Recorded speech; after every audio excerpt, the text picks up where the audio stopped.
gentle with myself. I will be gentle with myself. And I will hold myself like a newborn baby child. I will be gentle with myself. I will be gentle with myself. And I will hold myself like a newborn baby child. I will be tender with my heart. I will be tender with my heart. And I will hold my heart like a newborn baby child. I will be tender with my heart. I will be tender with my heart, and I will hold my heart like a newborn baby child. And I will only go as fast as the slowest part of me feels safe to go. I will only go as fast as the slowest part of me feels safe to go.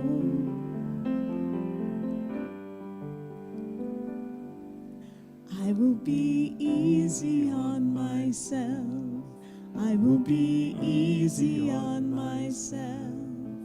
And I will love myself like a newborn baby child. I will be easy on myself. I will be easy on myself. And I will love myself like a newborn baby child. And I will only go as fast as the slowest part of me feels safe to go. I will only go as fast as the slowest part of me feels safe to go.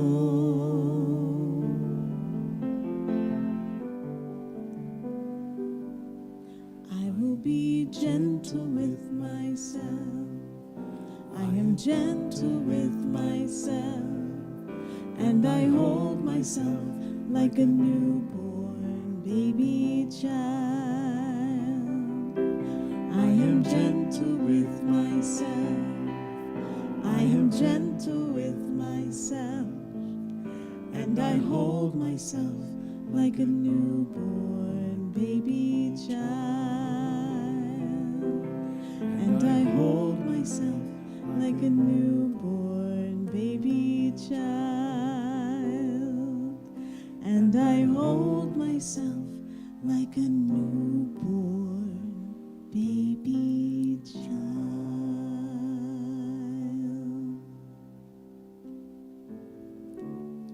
As we move into our mantra chant, Loka Samasta Sukhino Bhavantu. May all beings have happiness and be free, and may my thoughts, my actions, my words be a vehicle to bring that shift in consciousness to the world. I invite you to sing with us. Loka Samasta Sukhino Bhavantu. Samasta Sukhino Bhavantu. Loka Samasta Sukhino Bhavantu. Loka Samasta Sukhino Bhavantu. Loka Samasta Sukhino Bhavantu. Samasta Sukhino Bhavantu. Loka Samasta Sukhino Bhavantu. Loka Samasta Sukhino Bhavantu. Loka samasta sukhino bhavantu. Loka samasta sukhino bhavantu. Loka samasta sukhino bhavantu. Loka samasta sukhino bhavantu. Loka samasta sukhino bhavantu. Loka samasta sukhino bhavantu. Loka samasta sukhino bhavantu. Loka samasta sukhino bhavantu. Loka samasta sukhino bhavantu. Loka samasta sukhino bhavantu. Loka samasta sukhino bhavantu. Loka samasta sukhino bhavantu. Loka samasta sukhino bhavantu. Loka samasta sukhino bhavantu. Loka samasta sukhino bhavantu. Loka samasta sukhino bhavantu. Loka samasta sukhino bhavantu. Loka samasta sukhino bhavantu.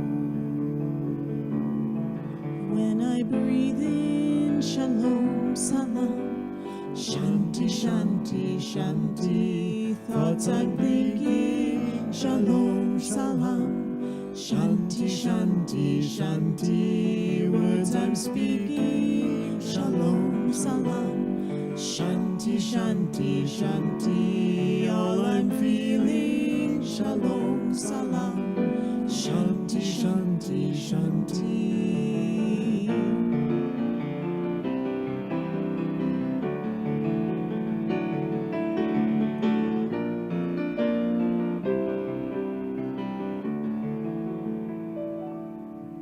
Loka samasta sukhino bhavantu. Loka samasta sukhino bhavantu. Loka samasta sukhino bhavantu. Loka samasta sukhino bhavantu. Loka samasta sukhino bhavantu. Loka samasta sukhino bhavantu. Shanti, shanti, shanti. Shanti, shanti, shanti.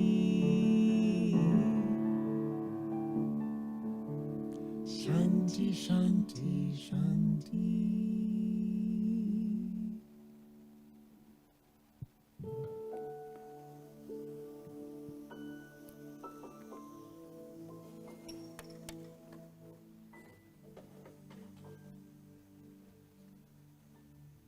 Let's move into our time of meditation now by taking a comfortable seated posture, feeling your feet balanced and grounded into the earth. Checking in with your spine, that it is giving you a posture that allows you to be alert and also relaxed. Releasing the belly and taking in a deep cleansing breath. Letting go.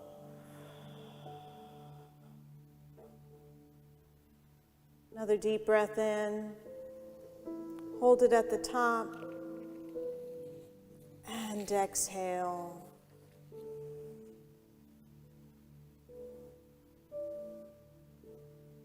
Allowing your breath to be soft and gentle as it relaxes into its natural rhythm.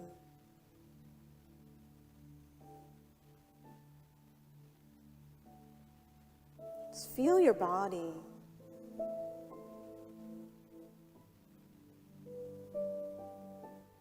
Notice the energy of your heart space,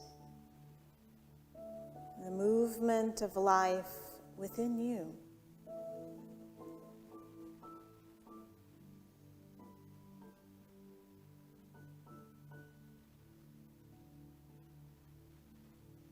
Honoring your own life.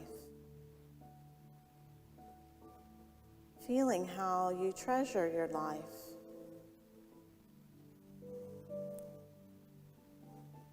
And how there are times that you guard yourself in the face of pain and sorrow.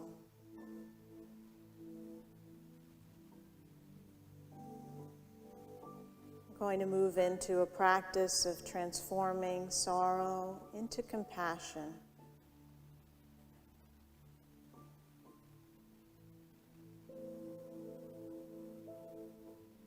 So I invite you now, in this space of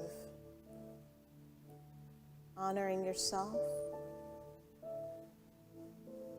being gentle and loving with yourself, to bring to mind someone who is close to you, whom you love, who's dear to you, dear to your heart.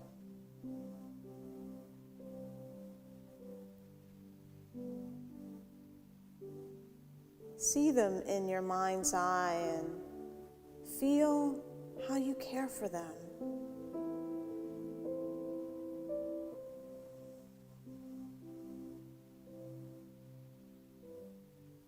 And notice how you hold them in your heart.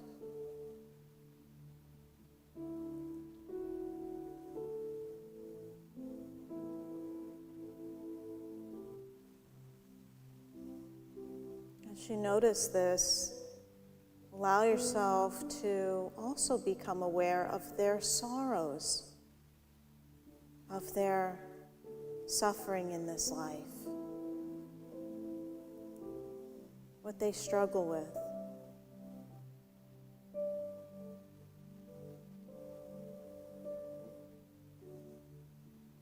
Notice how your heart naturally opens to this beloved one.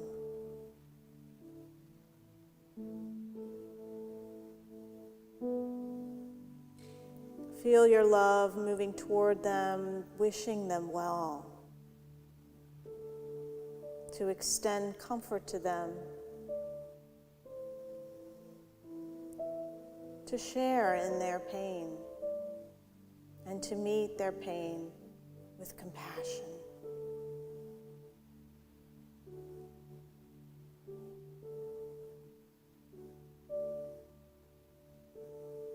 This is our heart's natural response, to respond with compassion, with love and understanding.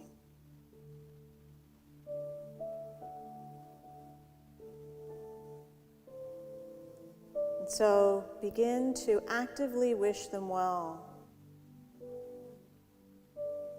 as you mentally repeat these phrases for them. May you be free from pain and sorrow. May you be at peace. May you be free from pain and sorrow. May you be at peace. peace.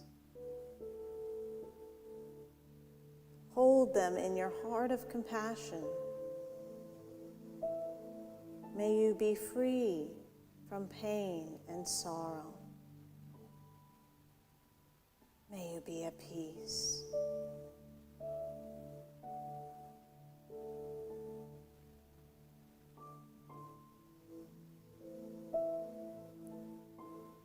Allow yourself to feel your deep caring for this person.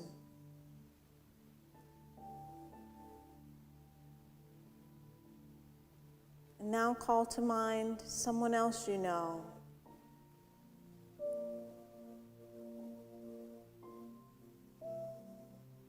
Allowing yourself to be aware of how you hold them in your heart.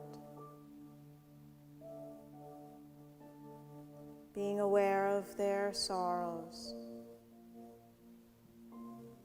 of how they experience struggle or suffering in their life. As your heart opens to this, beloved, know for them this: may you be free from pain and sorrow. May you be at peace. May you be free from pain and sorrow. May you be at peace. May you be free from pain and sorrow. May you be at peace.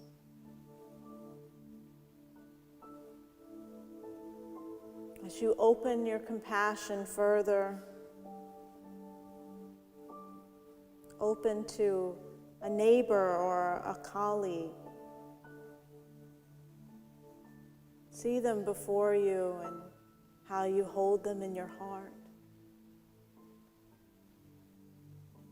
Consider their measure of suffering, of struggle or pain in their lives. Hold them in your heart of compassion. Wish them well and know for them. May you be free from pain and sorrow. May you be at peace. May you be free from pain and sorrow. May you be at peace. May you be free from pain and sorrow. May you be at peace. Open your heart of compassion to those who live far away.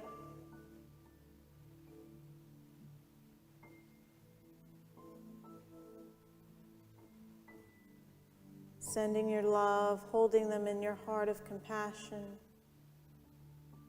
May you be free from pain and sorrow. May you be at peace. May you be free from pain and sorrow. May you be at peace. May you be free from pain and sorrow. May you be at peace. Finally opening to the brother and sisterhood of all beings, of the global sufferings, pain, and struggle. Wishing them well, wishing all beings peace and comfort, understanding, healing. Let us know for them. May you be free from pain and sorrow. May you be at peace. May you be free from pain and sorrow. May you be at peace. May you be free from pain and sorrow. May you be at peace.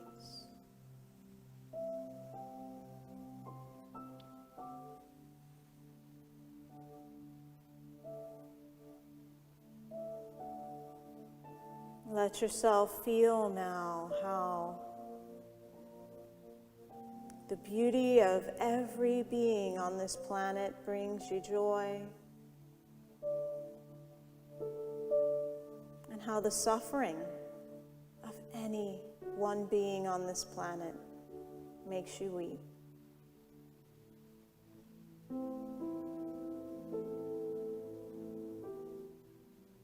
Feel your tender-heartedness as you connect with all of life and with all of its creatures.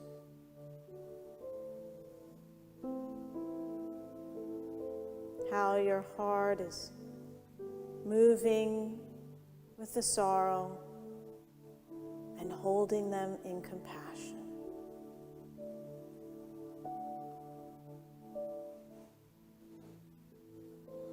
Center into your breath, breathing in and letting go, allowing your open, loving, compassionate heart to rest.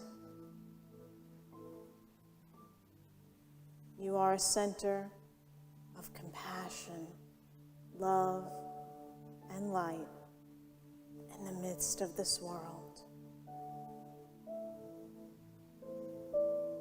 Your heart, your love, your compassion is a blessing. As we have just sent forth blessings to each being on this earth and to ourselves. We are grateful. And so we let it be. Amen and amen.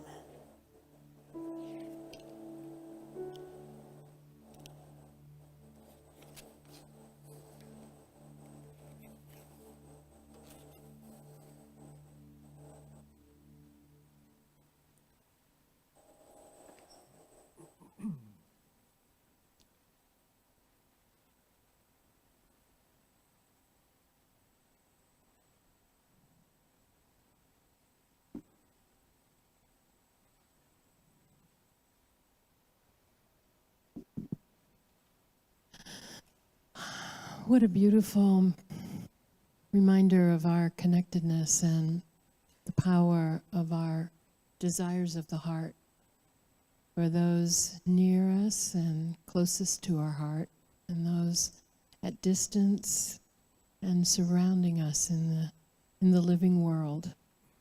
Thank you, Reverend Jeanmarie. Just so beautiful. That kind of connection is what reminds us of the importance of sharing gifts, sharing the gifts that you have to share with this ministry allows us to reach as far as we can with what we know is true and with the love and with the power of these teachings to express them and to bring them to the world. You are a part of that. Not only those of you in this room, those of you who are with us at a distance, and those who are watching us now from another time. But this is still the opportunity for you to join in with us in this ministry. And as you hold your gift, or as you consider it and hold it in your heart, you can do it, of course, electronically, text to give. And those of you here with us in the sanctuary, welcome. We love having you here. We can feel your love with us. We also have a box as you leave that you can leave yours in if it's a tangible gift to receive.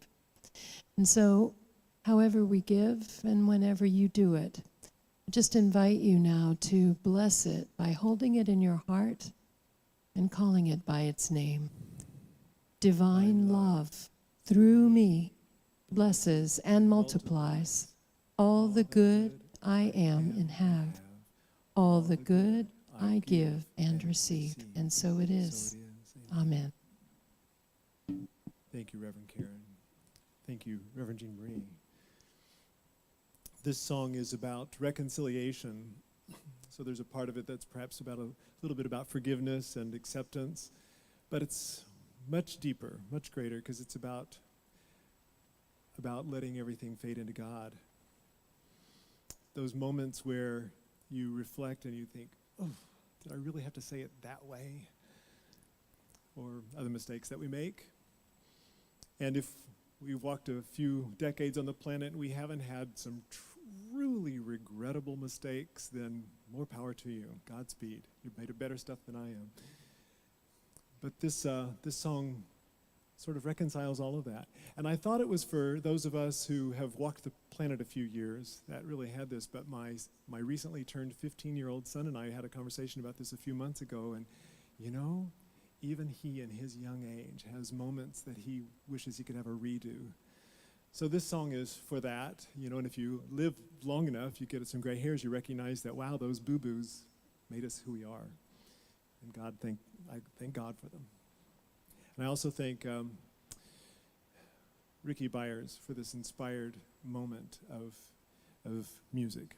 I'm very glad to be able to share it with you this evening.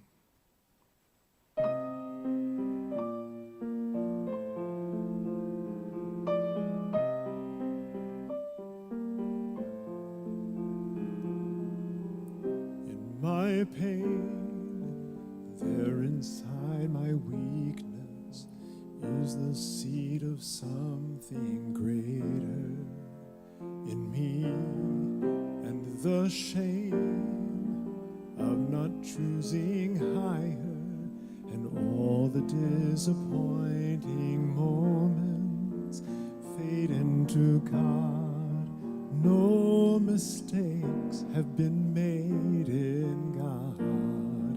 All the ways that we seem to fail, in God all fade fades into God.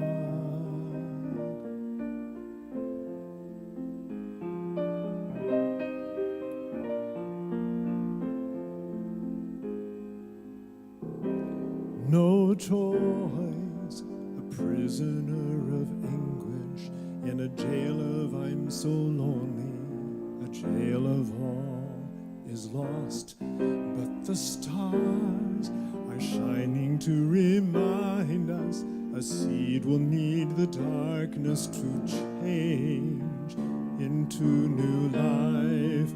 No mistakes have been made in God. All the ways that we seem to fail, in God all fade. It all fades into God.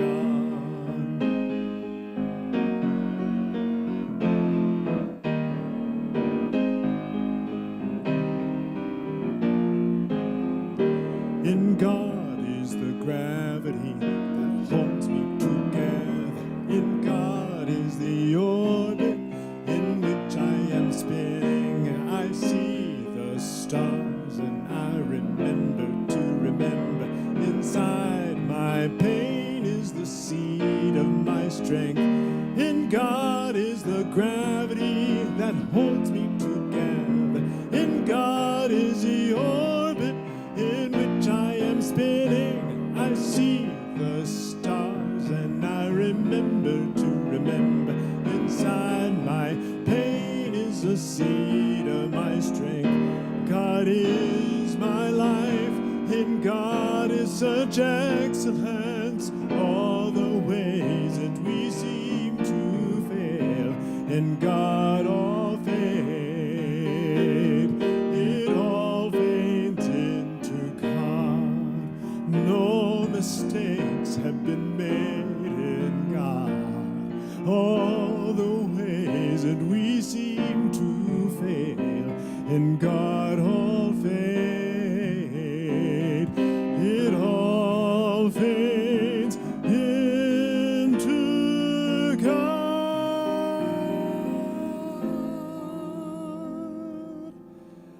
All fades into God.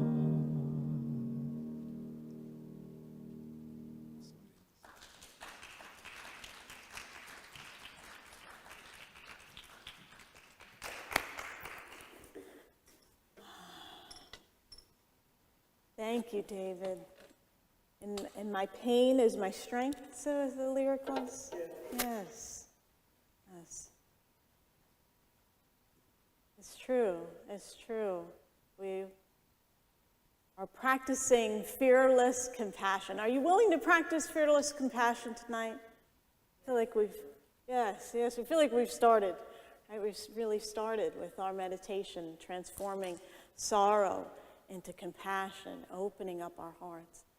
So often we can be overwhelmed, and we find out so many statistics about suffering. We could get into that all night, talking about people who are suffering physically, emotionally, mentally, all kinds of conditions, and it can feel like too much. And we recognize just how big our heart is, because we remember that in truth, we're spirit, right? And the heart that we open up with to take in those sorrows and transform them into compassion is the same heart of Jesus, of Buddha, of Kuan Yin, of Mother Mary, a heart that can hold it all in love. So we're continuing our series of A Path with Heart, Jack Kornfield's wonderful book. And this week's topic is generosity, codependence, and fearless compassion. So what do these three things have to do with each other? Well, we will find out. So the word compassion, let's look at that first. So compassion comes from the Latin word compati, which means to suffer with. To suffer with. So we can hold another person suffering with them. It doesn't mean that we have to suffer. We can hold that space with them. We can listen. We can be a loving presence, a loving ear, hold them in prayer. Compassionate generosity. So here's where compassion and generosity come together. That, according to Jack Kornfield, is the true foundation of our spiritual life, because it involves letting go. To give generously of our compassion, we have to let go, right? Because if we're not letting go, then we're not giving generously of our compassion. We're attached to an outcome. We have an expectation that that person will change, be fixed, take our advice, do something differently. This is a real, true compassion that lets go and is open to all that they are and all the experience that they're in, and to ourselves, with them in their experience and in our own suffering and our own pain. When Mother Teresa was training her nuns, they were serving the poorest of the poor people. She gave them this advice: let them eat you up. Can you imagine? Let them eat you up, just giving so generously of your compassion, so fully to the experience. Jesus, our master teacher and way shower, when he called on his disciples, he asked them to sell their possessions, give to the poor, and then follow me. Can you imagine the spiritual work that would be involved in that? One, Jesus calling you, cool, and then, also you've got to sell all of your possessions, give that money to the poor, and then follow me. That the level of faith that would take to walk with just open arms, open heart to the world, and trust and faith. That's this cultivating of, you can use that as an image for cultivating compassionate generosity in that way. There's a story that the Buddha told of a past life that he had, where he saw a mother tigress and her two cubs, and the tigress wasn't able to feed the cubs. She wasn't able to bring them enough food for them to survive. And in his compassion, he jumped off of a cliff to sacrifice himself so that they could eat. That is an amazing level of compassion that this soon-to-be Buddha, or Buddha-to-be, previous lifetime, that he showed in that situation. It's another story I wanted to share with you from Jack Kornfield about His Holiness Karmapa, and he was one of the great leaders of Tibetan Buddhism. He visited America to give his teachings and his blessings, his instructions, and he was said to embody the Buddha of compassion. Buddha of compassion. So he led this ceremony, and there were about 1,000 participants who attended this, and he was teaching them how to cultivate compassion, that when the student breathes in the pain of the world and breathes out this generosity of compassion. So it was much like the practice that we did in our meditation tonight. And at the end, there was an older psychologist who stood up and he asked him, should we really take it all in? Or what if we don't know what the person in front of us may be experiencing? What if they have cancer? Should I take cancer in? And he said, yes, you take it all in. You take in the pain of the world to touch your heart and to turn it into compassion. And what no one in the room knew was that Karmapa himself had been diagnosed with cancer. And he knew that in that workshop. But his teaching was uncompromising, that you take the pain, the sorrow into your heart and you turn it into compassion. And he died a year later from that experience. So there's this letting go. And part of this letting go in practicing compassionate generosity involves a recognition of the interdependence of our lives with each other. That is why we express compassion for each other, because we live interdependently with each other rather than dependently, right? Interdependently. And that sense of interdependence is born from a very deep respect for ourselves and for the others in our experience. So many of us come to a spiritual practice with some woundedness, some healing that we have yet to do, and it can be unconscious, we can be unaware of it. And when we go to compassion, it can be mixed with fear, it can be mixed with insecurity, mixed with dependence. AA, Alcoholics Anonymous, and other 12-step groups talk about the term codependence to describe misusing our generosity. So we can be unskillful when we try to help others, when we create a dependent type of situation. So the classic case in AA would be the spouse who protects the other spouse who is the alcoholic or is,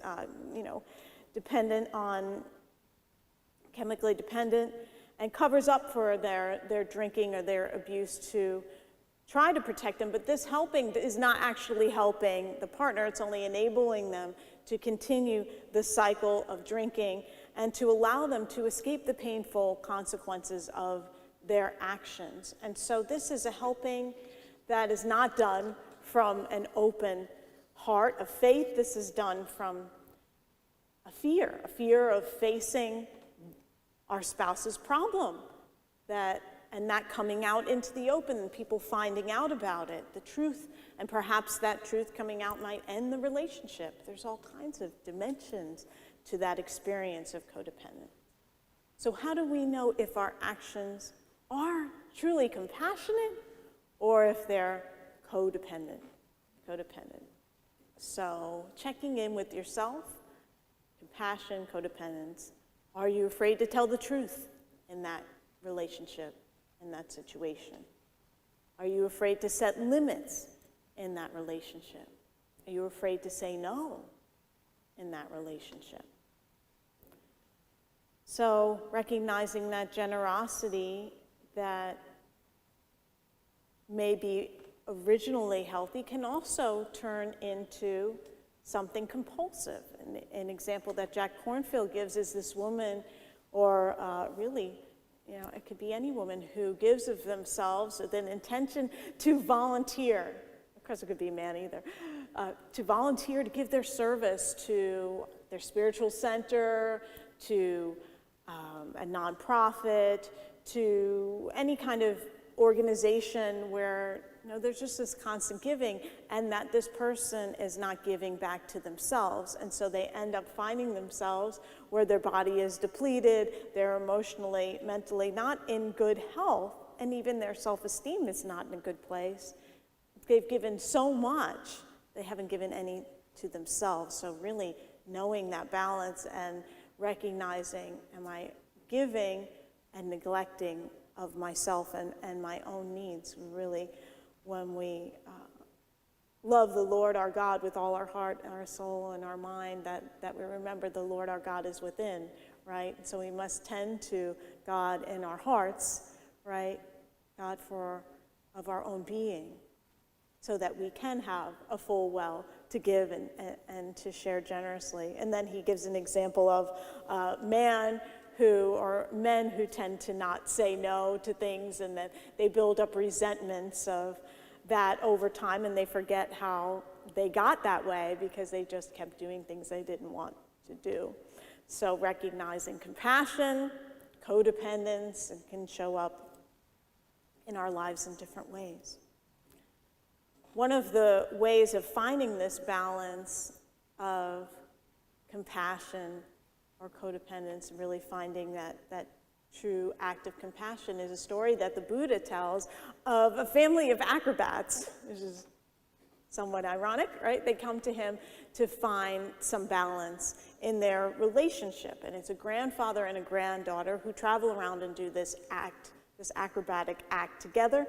And they ask the Buddha, what is the best way for them to safeguard each other? Because it's dangerous to do these acrobatics, and they want to take the best care of each other. And the grandfather says, well, I feel that it's best if I safeguard, if I look after my granddaughter and she looks after me.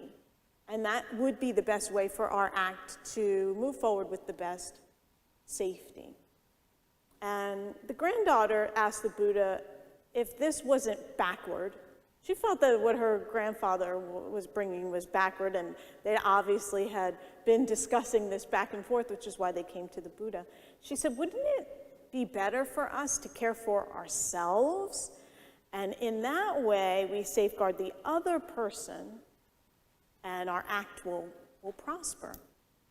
And the Buddha, after listening to this young girl, responded, for a very young girl, you're very wise. You're wise. If you as a grandfather guard yourself with care and pay attention to what you do, you will also guard the safety of your grandchild. And if you as a child guard yourself with awareness, with care and respect, then you guard both of yourselves and those around you. So this is a story about how important it is to mind yourself, to care for yourself, to care for your heart, and the necessity of creating that balancing act in our relationships with each other. So we remember our own role. We can get lost in the care of another person and forget ourselves. We can disregard the consequences of our own actions and get into codependence and unhealthy compassion.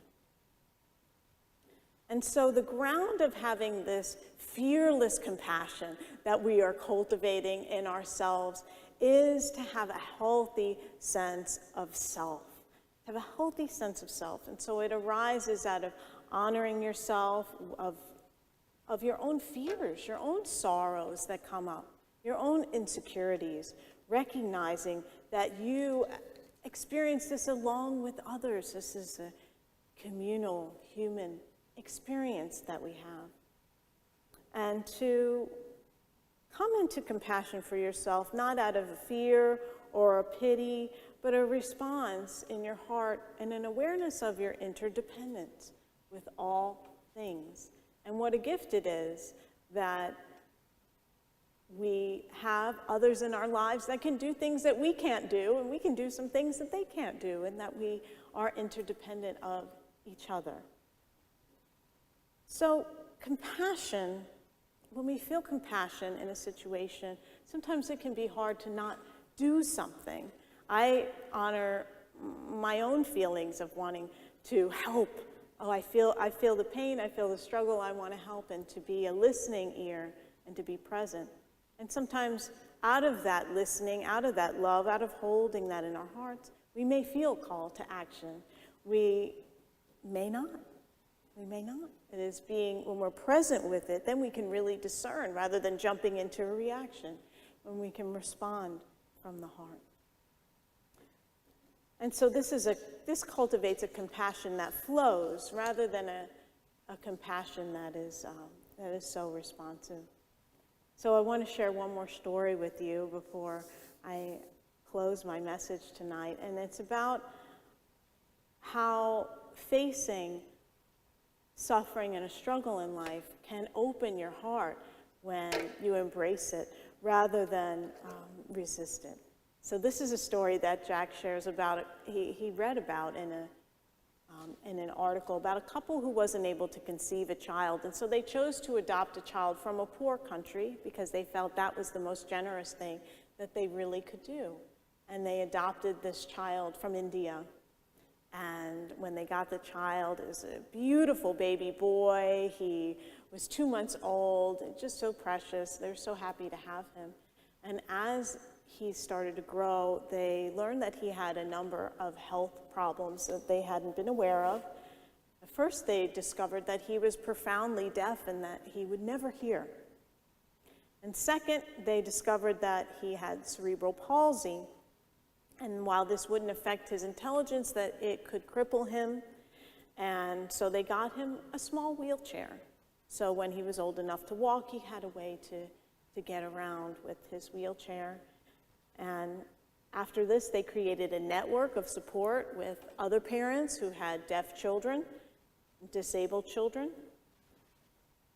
And they were concerned that their young son was going to be isolated.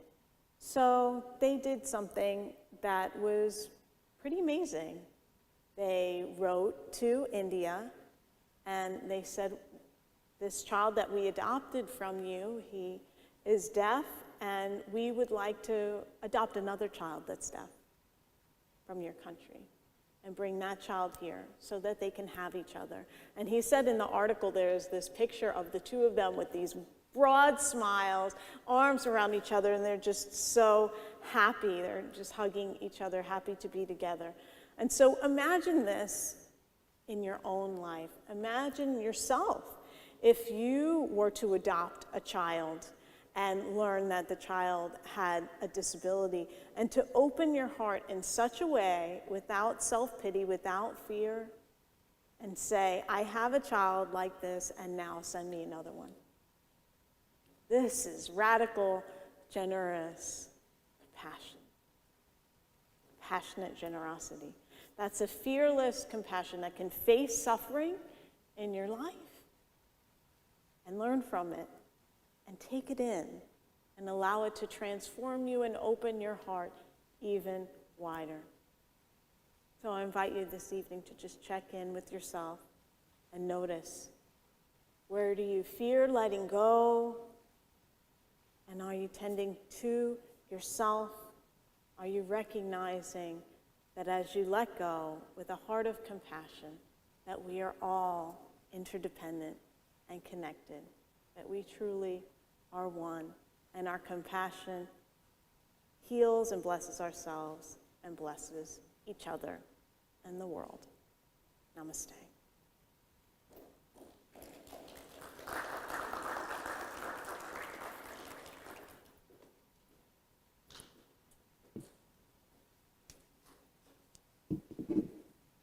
Ooh, you gave us a full serving tonight.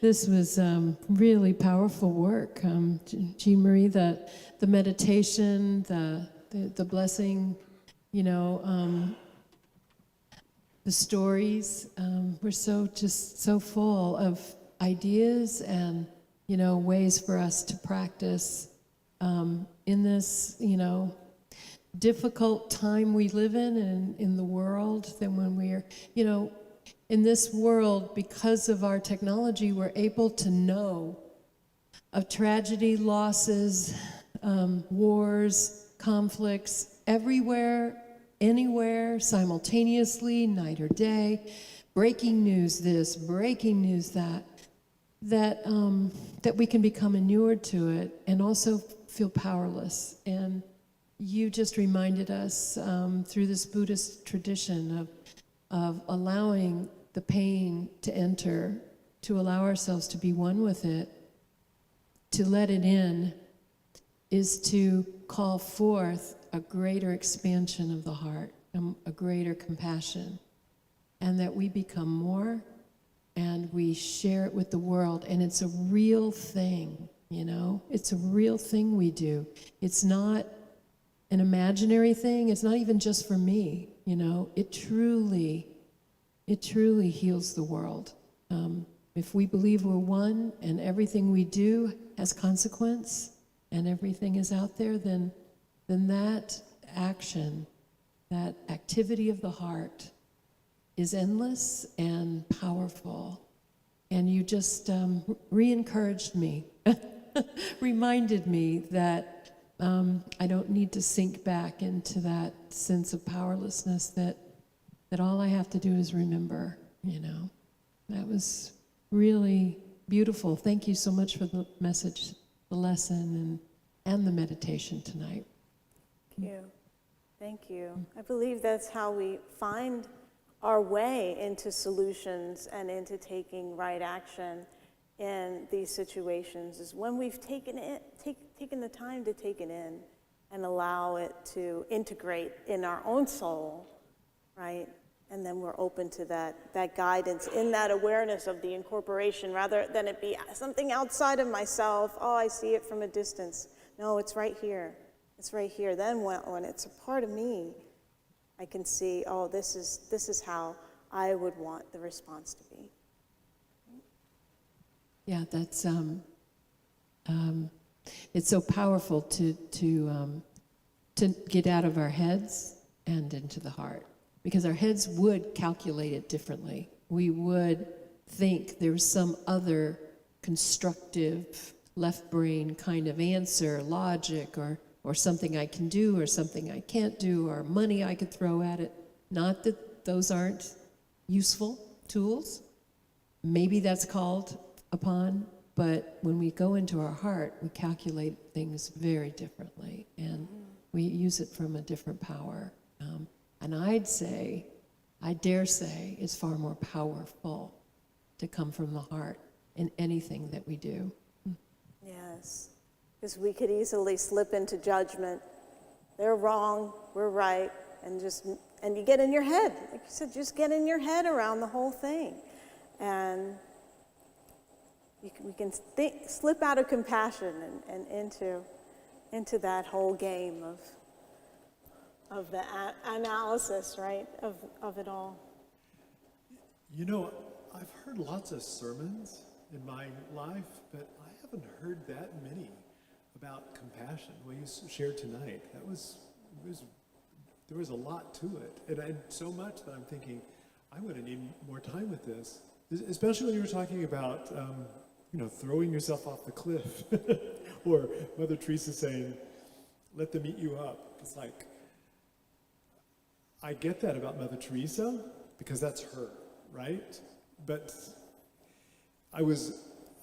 that's too much. It's too confronting. I can't do that, so I can't participate. Now, I didn't literally think that, but kind of. There's a little bit of that going on for me, and then I just said, no, I'm going to just sit with this, and then you turn the prism and shared other aspects of it. But what I eventually found for myself is that it's my spiritual practice to just keep my heart open and to experience suffering, dare I say that, of another's concern, another's circumstance, and just feel it. And then that will inform what my actions are.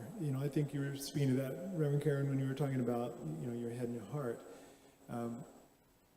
Compassion really is a function of our feeling state. And I think it is something we have to practice. Yes. And in small steps so that we're in the game, you know, and then should we become overwhelmed like Mother Teresa, then, you know, there it is. Yes, there's a master teacher of compassion there, for sure. I really loved that you also tackled the distinction between codependency and real love, you know, what real love is. And, oh boy, that has definitely been a deep learning for me, that I had to tackle that early in my recovery period. It was around codependency. And parenting quickly followed, and it really obscures everything again. It just messes everything up because they do depend on you. You are responsible for them. They will die if you don't take care of them, you know. It's like okay, but where do I end and where do they start, you know, blah, blah. And it didn't help either as they got older, even into their 20s. But I finally just set an age limit. I just said, I think I'm done at 24. Maybe, I don't know, maybe, you know, I don't know. I'm just trying to figure it out, like, when have I done my job? But with both of them, there came a point where I became clear about that. The motivation is the key. The motivation in that experience.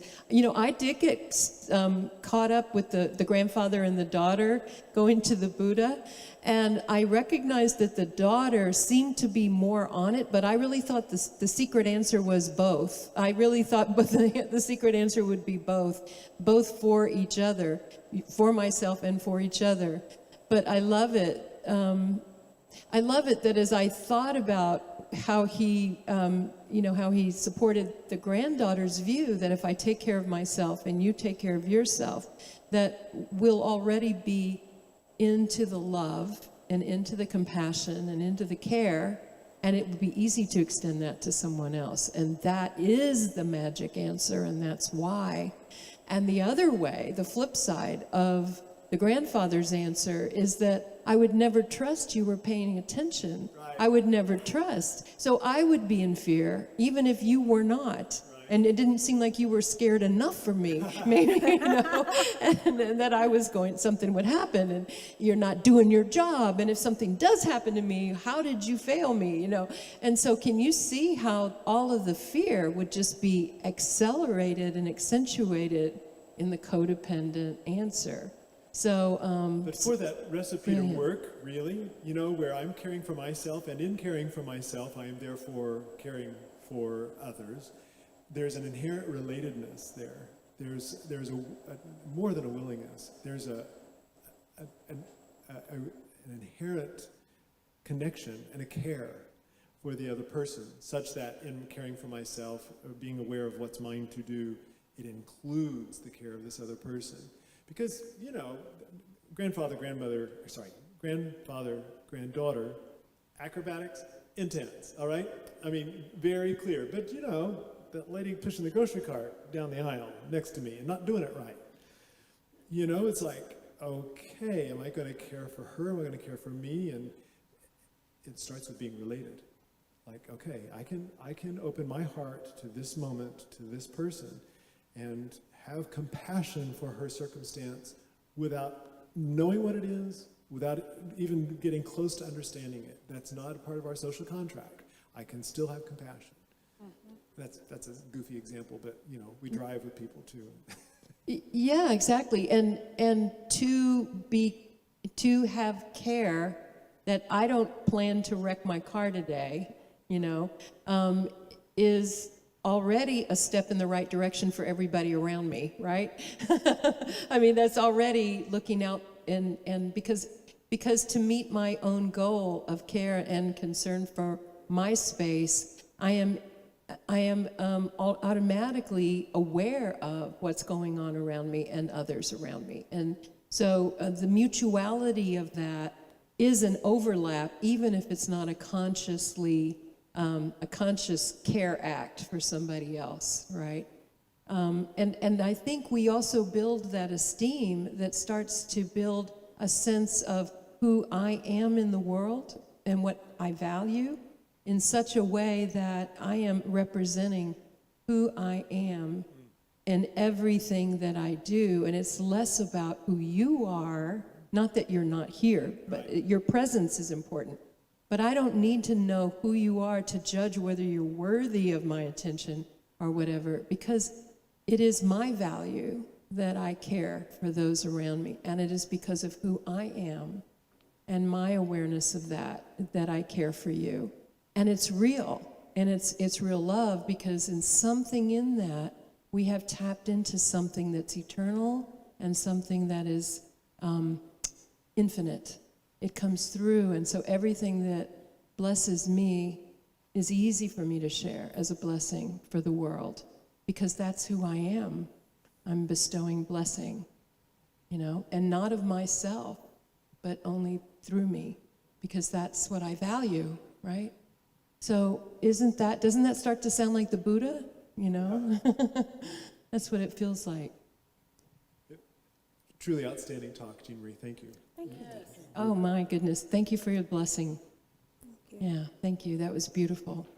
So this is the time that we take this open-heartedness and this experience that we have, and let us practice one more time together, knowing that those of us here in the room, those of us near and far, those watching, those who will be watching, you are here with us. We just invite you now to join us in blessing this eternal space, this sacred space among us that has no time and no geography to it, that the sound of my voice links us.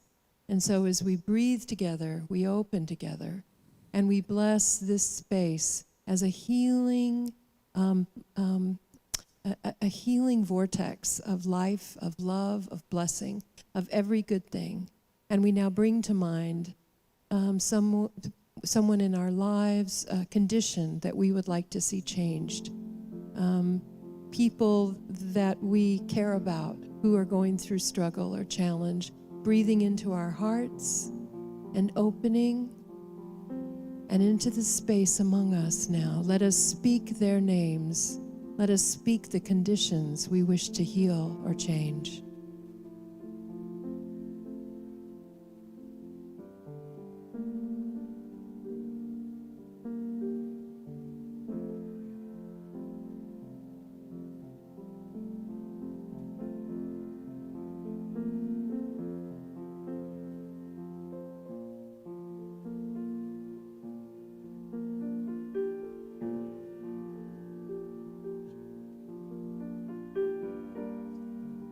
As we release, as we allow, as we entrust the care of our loved ones and of these conditions that are already changing, even now, for greater good, greater love, greater light, and greater peace.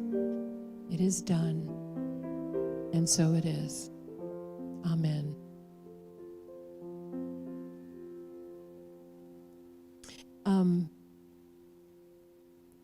I wanted to say, I know.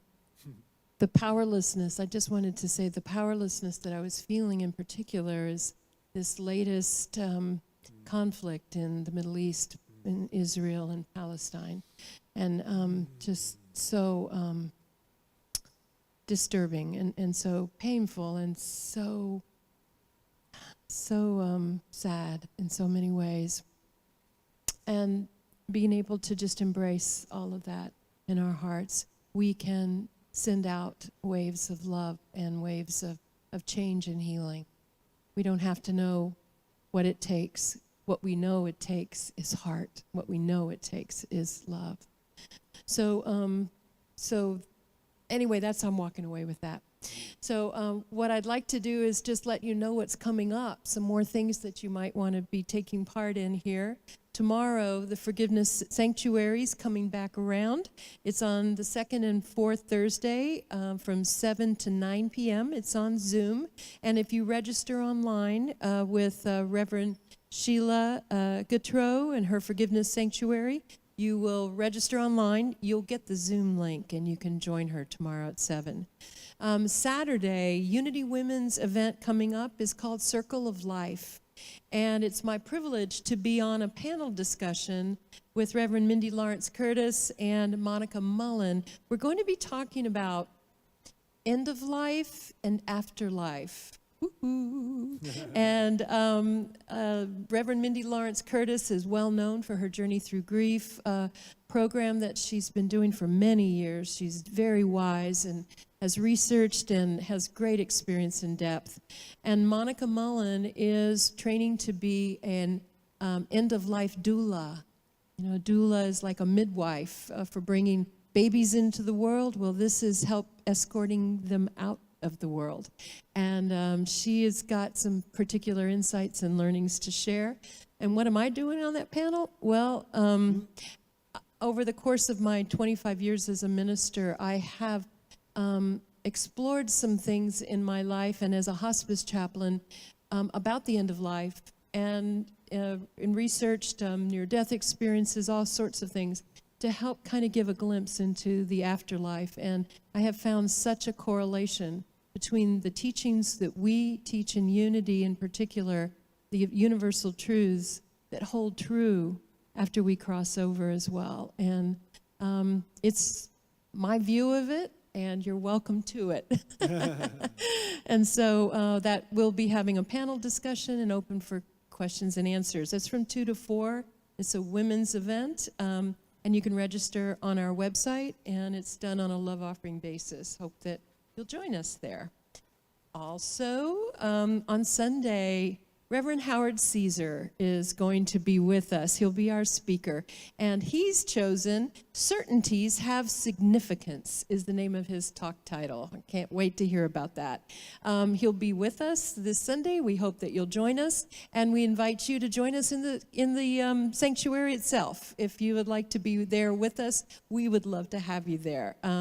Just go online and register, and it will be an opportunity for you to see Howard and Diane this Sunday. Chris Perez is also going to be the speaker here in the Pyramid at 9:45 for our Spanish language service. If you speak Spanish or if you know someone who does that would benefit, certainly it's being live streamed, but they are also welcoming people into the Pyramid. La metafísica de las bienaventuranzas, which is Beatitudes. Beatitudes is hard to say in English. Bienaventuranzas in Spanish is fun. De Jesucristo. And so she'll be talking about the Beatitudes. On Wednesdays, we want to remind you that we are a full campus just about on Wednesday mornings because of the food distribution process. It's one of the biggest weekly distributions of food in the city here at Unity of Houston, serving over 1,000 local families. There are 3 time shifts to choose from. We are looking for more volunteers. We have cars wrapped around the block waiting in line to come by and pick up some food. The need has gotten much greater with the pandemic and with some of the losses of work and that sort of thing. So we're seeking strong people in particular to unload trucks during the earliest shift, but you can sign up to volunteer on our website. So please find our Wednesday food distribution. And next Wednesday, I'll be continuing our series. I'll be talking about the real meaning of karma. You think you know what it means? You don't. You do not know. You don't know what you don't know. No, it will be super fun. It will be a great opportunity for us to learn one more time another tool, another way that you can serve the world. And so, Reverend Jeanmarie, would you like to lead us in our metta prayer? As we close with our prayer for the welfare of all beings, let us send deep metta to the conflict in Israel and Palestine. By the power of this practice, may all beings have happiness and the causes of happiness. May all beings be free from suffering and the causes of suffering. May they know the sacred joy that arises in the space beyond suffering. May they rest in equanimity that knows no grasping or hatred. May they experience the equality of all beings. May my practice be of benefit to all.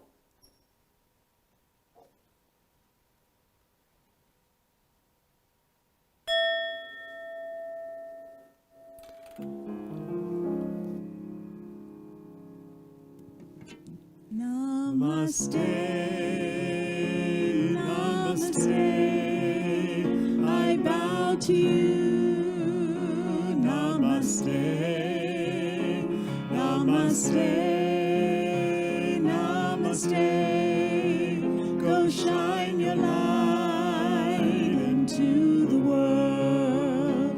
Namaste, namaste, the light in me sees the light in you. Namaste, namaste, go shine